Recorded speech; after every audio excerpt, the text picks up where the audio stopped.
Oi, desculpe pela fachada. Garanto que não foi uma surra de Dona Isabel, não foi. Continuo sendo um marido comportado, comportadíssimo, mas continuo sendo também um velhinho distraído. E moro numa cidade cujas calçadas não são cuidadas pelos prefeitos. Desde Paulo Maluf, Pita, Marta Suplicy, José Serra, Gilberto Kassab, Fernando Haddad, Gilberto Kassab eu já falei, Fernando Haddad, João Dória e agora o Bruno Covas. Eu estava a caminho do dentista para fazer um canal. Dona Isabel desconfia que foi por isso que eu pisei em falso, porque eu não estava muito animado para começar esse tratamento de canal. Pisei num buraco, meti a cara no chão, fui ao hospital, tá tudo direito, só esse punho aqui que quebrou um ossinho e o médico... Bom, mas eu não sou tão mais bonito do que estou aparecendo aqui, então vamos em frente, né? Quero aqui fazer uma observação. Eu não falei no Murilo Ferreira entre o Roger Agnelli e o Fábio Schwartzman. Murilo Ferreira foi o primeiro beneficiário das pressões do PT, pressões feitas por Lula. Durante os dois governos, o Lula pressionou muito o Roger Agnelli para mudar a diretoria, mas só no governo Dilma que essa diretoria foi mudada por pressão do PT com a anuência do Bradesco. O Bradesco é um grande acionista da Vale e eu me lembro que quando eu participei da primeira reunião do Conselho de Economia da Fiesp, Federação das Indústrias do Estado de São Paulo, o vice-presidente do Bradesco, Otávio de Barros, fez um levantamento maravilhoso, magnífico da economia sobre Lula. Quer dizer, Lula tinha o controle dos sindicalistas da CUT nos fundos de pensão, Previ, Funcef e Petros, o controle sobre os funcionários dessas estatais, também ligados ao PT e à CUT, e uma simpatia enorme, pelo menos, da diretoria do Bradesco, que é o outro acionista. Então, há uma influência muito grande na troca do Roger Agnelli, um executivo respeitado no mundo inteiro, e que morreu num acidente estranho de avião, de jatinho, com a sua família, num avião que não tinha caixa preta, e se dizia que ele era a caixa preta, que estava sendo procurado naquele avião, eu não sei, não posso dizer nada que eu não possa afirmar. De qualquer maneira, ele morreu num desastre de avião, na Casa Verde, à beira da pista ali do Campo de Marte, né? Bom, o MAR, eu não vou dizer o nome porque ele assina assim com essas iniciativas. É MAR, né? MAR. Mas não é o MAR, é o MAR. Ele me advertiu que eu precisava ver o Google para ver que, na verdade, a Dilma colocou lá o Murilo Ferreira. De fato, foi uma omissão, mas não foi um erro. O Fábio Schwartzman, o atual presidente, é um desastrado e é resultado das pressões dos sindicalistas, dos petistas, da CUT, dos funcionários das entidades que têm os seus fundos de pensão e do Bradesco. O Bradesco foi, vamos dizer, vítima dessa pressão que terminou cedendo, né? Pois bem, isso tudo para lhe dizer também que eu continuo achando que o terrível acidente, não é acidente, o terrível desastre, o arrombamento, não é desastre, não. É um crime. Até quando vamos aceitar tanta negligência? Assumo como se fosse minha essa pergunta, isto é, não adianta prender os engenheiros da firma alemã que atestou uma segurança que a barragem não tinha, ou os 3 gerentes da Vale. Gerente cumpre ordem. Imagina se o gerente pode ser responsabilizado com prisão. Falta preso nisso aí, hein? Falta preso nessas decisões da polícia. O Toffoli falou a criação de um observatório. Tem nada disso. Tem que acabar com esse negócio do Supremo estar soltando tudo que é bandido no Brasil. e está impedindo que se prendam os verdadeiros responsáveis pelo terrível crime lá da represa do Córrego do Feijão, em Brumadinho, como lembra aqui o Carlos Franceschi, o crime de Mariana, que já foi sob o reinado de Murilo Ferreira e não ainda do Fábio Schwartzman. Além disso, o da Silva lembra, também todo esse pessoal me escreveu no Twitter, o da Silva lembra que, além do controle dos fundos de pensão, as agências foram aparelhadas. Isso é muito importante, porque a privatização ela tem que vir acompanhada de uma agência que cuide do interesse do consumidor e não do cidadão, né? E não do interesse das empresas nem do Estado. O que não acontece no Brasil. Do governo Fernando Henrique, quando se criaram as agências até hoje, Lula, Dilma e Michel Temer, as agências foram aparelhadas, e estão até hoje, hein? Aparelhadas pelos partidos políticos, em especial pelo PT. O da Silva tem razão.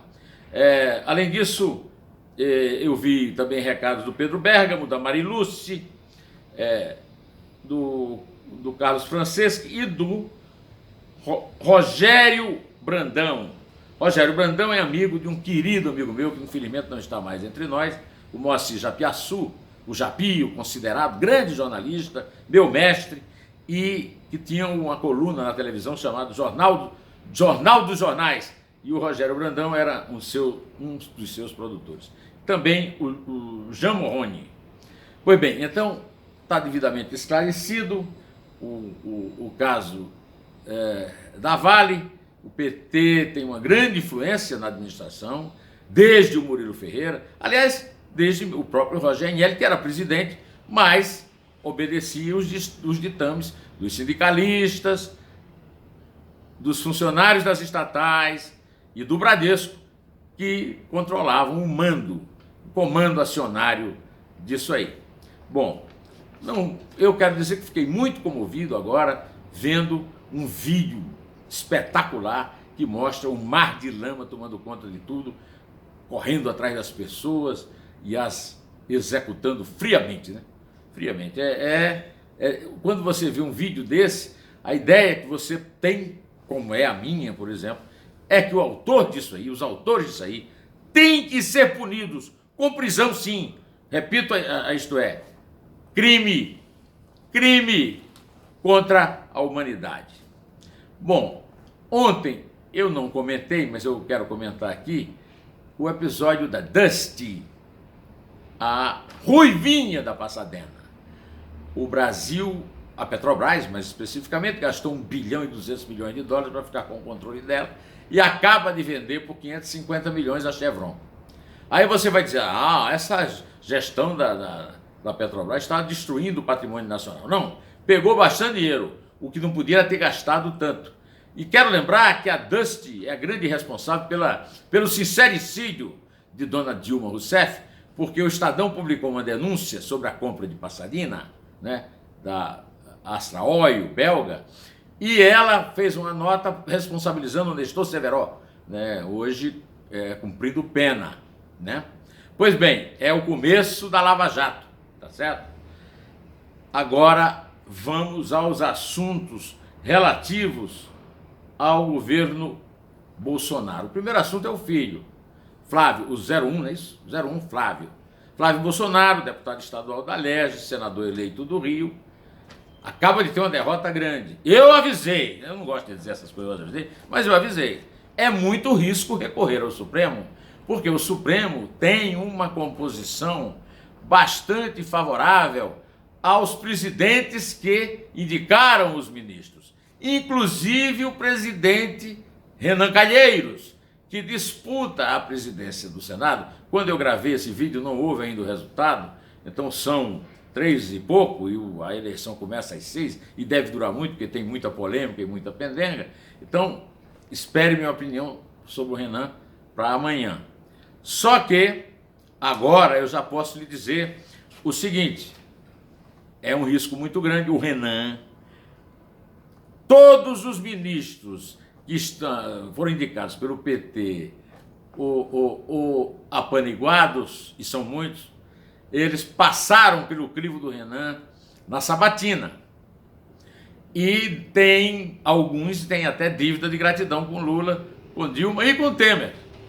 Pois é, porque um dos ministros foi nomeado pelo Temer. É o Alexandre de Queiroz. Alexandre de Moraes. Então, ficou uma situação, como chamava o meu querido mestre do jornalismo Lemos, de multidão. Pensar que o Luiz Fux ia resolver essa questão puxando para o Supremo o processo da Alerj pelo fato do Flávio 01 ter sido eleito senador, uma ilusão. O Marco Aurélio chegou e acabou com a brincadeira. Eu devo dizer que o Marco Aurélio não agiu como um juiz, assim, no sentido extenso da palavra. Ele falou antes dos autos, ele anunciou que ia dar essa decisão, mas o certo é que ele deu a decisão. E quem é que vai derrubar? E se derrubar, que complicações pode trazer? Não tanto para o Flávio, mas certamente para o Jair, que é o pai dele. A minha opinião sobre isso, primeiro, não tinha que ir ao Supremo. O Supremo não é aquilo que você fecha com um cabo e um soldado e um jipe, segundo o Eduardo Bolsonaro, deputado federal, que agora é deputado federal mesmo. Como, aliás, o Flávio também já é senador, né? A partir de hoje, o Flávio é senador e o Eduardo é deputado federal. Pois é, eu acho que chamar só quem está misturando essa história da Alerj com o Jair Bolsonaro é o próprio filho, que fica falando no assunto como se fosse para prejudicar o pai dele, uma perseguição, ainda mais repetindo a coisa do Lula. Isso vai lá para o Rio de Janeiro, e eu também não sei se o Marco Aurélio consegue o intuito dele de atrapalhar, porque a primeira instância da Justiça do Rio também não é nenhuma ágora de sábios, de pessoas honestas, né? Não são, os juízes do Rio não são conhecidos pelo supremo amor à lei e à honestidade, né? Agora, vamos a dois ministros, né? Esse ministro Ricardo Vélez, eu venho aqui me retratar. Eu elogiei, falei que era um grande especialista em Gramsci e que é importante conhecer Gramsci para combater a esquerdização da academia brasileira, mas precisa mais do que isso para ser ministro da Educação. A educação é um desafio e ele tem posto os pés pelas mãos frequentemente. E uma das medidas de quem põe os pés pelas mãos é o excesso de justificativas. Ele vem se justificando demais e quanto mais ele se justifica, menos ele explica.